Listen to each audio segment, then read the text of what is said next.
मुक्षीयमामृता। महादेव का दरबार है, आप सभी का बहुत बहुत अभिनंदन है। और दिव्य योगाश्रम की ओर से, हमारी ओर से आपको सभी का बहुत बहुत अभिनंदन। महादेव का पवित्र दरबार है, तो अपने दोनों हाथों को प्रीतिपूर्वक सबसे पहले जोड़कर बैठिएगा और महादेव के श्री चरणों में श्रद्धा सुमन अपने अर्पित कीजिएगा, मस्तक को नमन कीजिएगा। महादेव के दर्शन कर अपने सभी मनवांछित मनोकामनाओं को पूर्ण कर लीजिएगा। आज चलते हैं सत्संग की अगर हम चर्चा करें तो सत्संग तो हम रोज कर रहे हैं, किंतु परंतु आपको बता दें कि सत्संग क्या है, सत्संग का अर्थ क्या है। अगर हम शाब्दिक अर्थ की बात करें तो सत्य का संग ही सत्संग कहलाता है। और जहां ईश्वर का स्मरण हो वो वहां समझ लीजिए कि सत्संग हो रहा है। और जहां ऐसा स्थान, ऐसे जगह जहां सद्विचार की चर्चा हो वो सत्संग कहलाता है। और जिसको सुनने से, जिस ईश्वर की वाणी को सुनने से आपके जीवन का मार्ग बदल जाता है, मार्ग बेहतर हो जाता है, मार्ग परिवर्तित हो जाता है। यानी यूं कह लीजिएगा कि ईश्वर के गुणों को बखान करने वाली वाणी जो कि जीवन का दिशा बदल दे, ऐसा जब जहां ऐसी वाणी जहां बोली जाए वही तो सत्संग है। तो सत्संग को हमने अपने धारण कैसे करें, तो कहा श्रवण, हमें सुनना होता है। फिर हमें मनन यानी मनन चिंतन करना होता है, जो हम सुनते हैं वो चिंतन करना होता है। और मुख से वाणी को बोलते हैं, जो हमने सुना, जो मनन किया वैसा ही स्वाभाविक रूप से वैसा ही हमारा व्यवहार बन जाए। जो हमने कानों से सुना, जो हमारे मन में हमने धारण किया और जो अपने मुख को हमने खोला, तो वही वाणी हमारे मुख से उजागर हो, मुख से वही निकले, वही शब्द, वही वाणी, वही विचार बनकर, वाणी बनकर, वाणी के रूप में हमारे मुख से निकले, तो वही तो सत्संग है। अगर जीवन में सत्संग परिवर्तन नहीं कर रहा तो समझ ली कि सत्संग नहीं हो रहा है। और सत्संग हमें सिखाता क्या है? सत्संग की अगर हम बात करें तो सत्संग हमें सिखाता है कि दुख जो जीवन में होते हैं, प्रत्येक मनुष्य जब शरीर में आता है तो जब वो गर्भ में आया तब से लेकर जब इस शरीर में जब तक जीव रहता है, निवास करता है, ये जो शरीर रूपी घर में निवास करता है इस पृथ्वी पर, इस संसार में, तो हमें दुख हमेशा सताते हैं, कष्ट भी आते हैं, संकट भी आते हैं। लेकिन सत्संग से जब हम जुड़ते हैं तो सत्संग ये सिखाता है कि ये दुख जितने भी देख रहे हो आप, ये दुख स्थायी नहीं होते हैं। अहंकार अगर मनुष्य त्याग दे, सत्संग सिखाता है कि ये दुख हैं वो स्थायी नहीं होते। और अहंकार यदि मनुष्य के जीवन में आ जाए और वो उसको धारण किए रहे तो उसके कुल का भी नाश होता है। ये रामायण हमें सिखाती है। तो अहंकार को त्यागने से क्या होता है? अहंकार को त्यागने से हमें तृप्ति मिलती है, अहंकार को त्यागने से हमें संतुष्टि मिलती है, अहंकार को त्यागने से हमारे जीवन शांति से भर जाता है, हमारे जीवन में शांति का उद्भव हो जाता है। और इसलिए हमें अहंकार जब छोड़ना है तो उसके लिए क्या किया बोलो? उसके लिए हमने सत्संग का सहारा लेना है। और सत्संग में क्या हो रहा है बोलो? ईश्वर के नाम का चिंतन हो रहा है। तो उस ईश्वर के नाम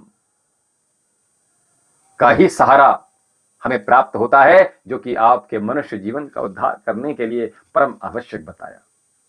तो इसलिए हमें यह समझ में आता है सत्संग से कि हमारे दुख स्थायी नहीं होते हैं। और अहंकार को जब त्याग देते हैं तो हमें शांति की प्राप्ति होती है। और हमारा सबसे बड़ा सहारा कौन? ईश्वर।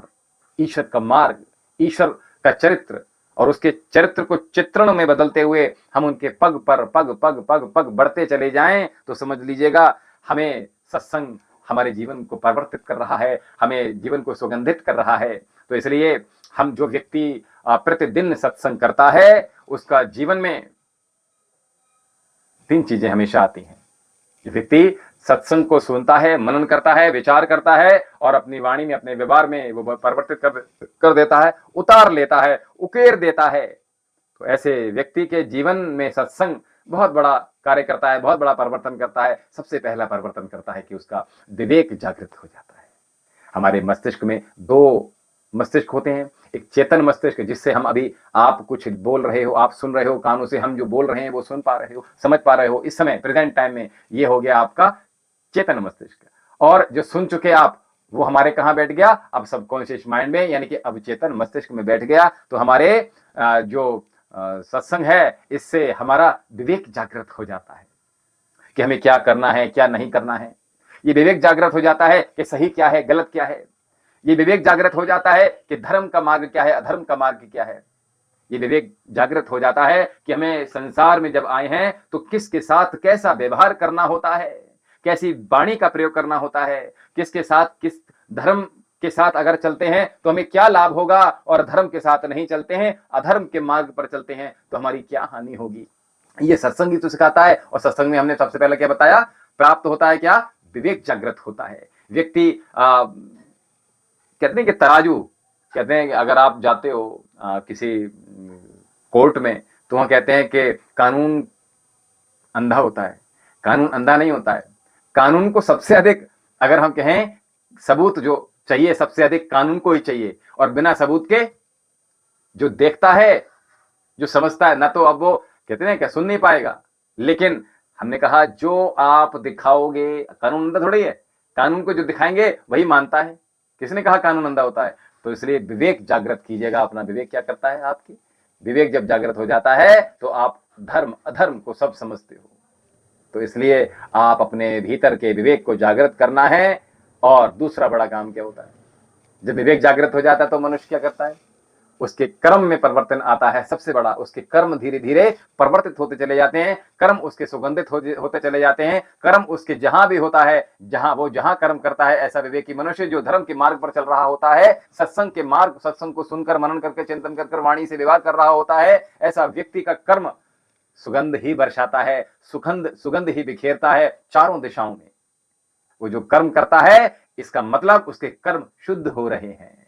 सत्संग निरंतर सत सुनने से हमारे विवेक जागृत होता है। दूसरा हमने बताया कि हमारे कर्म शुद्ध होते हैं, और जब हमारे कर्म शुद्ध होते हैं तो हमारे प्रारब्ध का निर्माण होता है। जो प्रारब्ध को बेहतर बनाते हैं हमारे कर्म, और हमारे कर्म ही हमारे जो प्रारब्ध है वो उसको बेहतर बनाने के साथ साथ हमारे पुण्यों का भी विकास करता है। पुण्यों का निर्माण करने का कार्य अगर करते हैं तो कर्म ही करते हैं। अगर हमारे कर्म धर्म के मार्ग पर चल रहे हैं तो हम पुण्य अर्जित करेंगे। और अगर हम सत्संग को सुनने के बाद विवेक अगर हमारे पास नहीं आया, है ना, ऐसा सत्संग सुन लिया हमने, तो सत्संग भी कहते हैं कि दो प्रकार का होता है ना, एक तो धार्मिक, एक अधार्मिक। सत्संग भी, अरे सत्संग का क्या मतलब हुआ, जो सत्य का साथ हो, और कहते हैं सत्संग हो गया, और एक हो गया असत्संग, जो असत्य के साथ जीता है, इसका ठीक उल्टा हो जाता है। उसके पास विवेक नहीं होगा, उसके कर्म बिगड़े हुए कर्म होंगे, उसके कर्म अधर्म में सने हुए होंगे। और हमने क्या कहा, उसका जो प्रारब्ध है, उसके पुण्य सब क्षीण हो जाते हैं। असत्संग से उसके पुण्य भी क्षीण हो जाते हैं भाई, क्योंकि जो हम सुनते हैं वही हमारे मनन में आता है, और जो मनन में आता है, हमने क्या कहा, वही हमारी वाणी में आता है, हमारे विचारों में आता है, और हमारा व्यवहार में परिवर्तित हो जाता है। ये वाणी तो हमारे विचार को, हमारे व्यवहार को परिवर्तित कर देती है, और यही हमारे प्रारब्ध का निर्माण कर देती है।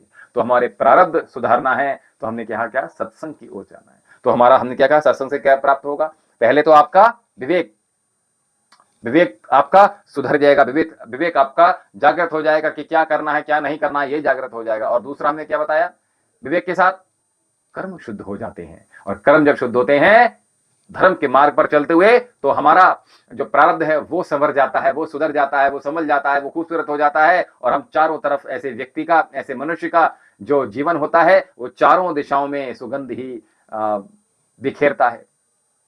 और जब हमने क्या कहा, कर्म जब सुधरता है, कर्म धर्म के मार्ग पर चलना प्रारंभ कर देता है हमारा कर्म, तो हमारा प्रारब्ध सुधरता है, हमारे पुण्य दीर्घ होते हैं। अब यूं कह लीजिएगा कि हमारा जो प्रारब्ध से हमारे भाग्य का निर्माण होता है, कर्म से ही हमारे भाग्य का निर्माण होता है। तो हमारा भाग्य जो होता है वो हमारा, यानी कहते नहीं, देखो अगर कर्म नहीं करोगे, हम हमेशा हस्तरेखा की बात करते हैं, कुछ रेखाएं मुख्य होती हैं जो कभी बदलती नहीं है, लेकिन बहुत सारे चिन्ह हमारे हस्तरेखाओं में आते हैं, चले जाते हैं। कुछ सूक्ष्म रेखाएं बनती हैं, बिगड़ती हैं, जैसे लक लाइन आ गई आपकी, किसी की डेवलप होगी, किसी की कटनी प्रारंभ हो जाएगी, है ना। रोग की हम रेखा देखते हैं तो रोग हमारे बढ़ते हैं, घटते हैं, वो सब कुछ होता है इसमें। तो इसलिए भाग्य जो होता है हमारा, वो हमारे मार्ग जो है, धर्म का मार्ग है, उसका निर्माण करना प्रारंभ कर देता है जब हम कर्म हमारे सही होते हैं। Everything is connected with each other. आप जब से देखो सुन रहे हो तब से आप देख रहे हो, एक के बाद एक चीज, सब चीज जुड़ती चली जा रही है। तो इसलिए हमने कहा कि विवेक से शुद्ध कर्म बनते हैं, धार्मिक, और कर्म से हमारा प्रारब्ध और हमारे पुण्य बढ़ते हैं, प्रारब्ध का निर्माण होता है, और हमारा प्रारब्ध हमारे भाग्य, सही भाग्य का मार्ग बनाता है। तो इसलिए हमने कहा हमारा मार्ग जो होता है भाग्य, अगर आपने असत्संग सुना तो भाग्य आपका बिगड़ जाएगा, और सत्संग सुना तो आपका भाग्य संवर जाएगा। इसलिए तो कहा कि हमने सत्संग हमेशा सुनते रहना है।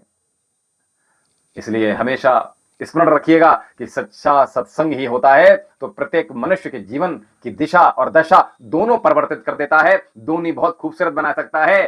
तो इसलिए हमेशा हमें सत्संग को जीवन में अपने अनुपान प्रतिदिन करना होता है। एक दिन नहीं, आपने आज सुन लिया, एक साल बाद सुन लिया, 6 महीने बाद सुन लिया, नहीं, आपने सत्संग रोज सुनना है, रोज आपने चिंतन करना है, मनन करना है, क्योंकि आप जो सुनते हो वही मनन करते हो, जो मनन करते हो, और दूसरा हमने क्या कहा, देखते हो। जो सुनते हैं, जो मनन करते हैं, जो देखते हैं, वही हमारी वाणी से निकलता है, और वही हमारे विचार बनते हैं, वही हमारी वाणी से निकलता है, और वही हमारे विभाग का निर्माण करता है। और जब हमारा जो व्यवहार होता है वहीं से कर्म निर्मित हो रहे हैं, और कर्मों से हमारा प्रारब्ध और पुण्य डेवलप हो रहा है, और उसके बाद जब पुण्य हमारे बढ़ रहे हैं तो हमारा भाग्य, हमारा प्रारब्ध अच्छा हो गया, और प्रारब्ध हम अगर अच्छा हो रहा है तो हमारे भाग्य सही दिशा की ओर जा रहे हैं, भाग्य हमारे अच्छे मार्ग का निर्माण करने का कार्य करता है। तो इसलिए बोलो सत्संग सुनना चाहिए या नहीं सुनना चाहिए? आप लोग हमारे साथ जुड़ते हैं तो बोलो सत्संग अच्छा लगता है? हम जो यहाँ से सत्संग कर रहे हैं महादेव के दरबार में, आप सभी लोग लगातार जुड़े हुए हैं, तो बताइए सत्संग आप सभी को अच्छा लग रहा है? बताइए। आज का जो हमने सत्संग बताया कि सत्संग का क्या अर्थ होता है, क्या लाभ होता है, सत्संग, तो सत्संग बोलो, आज का सत्संग अच्छा लगा आपको? चलिए बोलिए सच्चिदानंद भगवान की जय, सत्य सनातन वैदिक धर्म की जय। नमः पार्वती पतये, हर हर महादेव, हर हर महादेव, हर हर महादेव।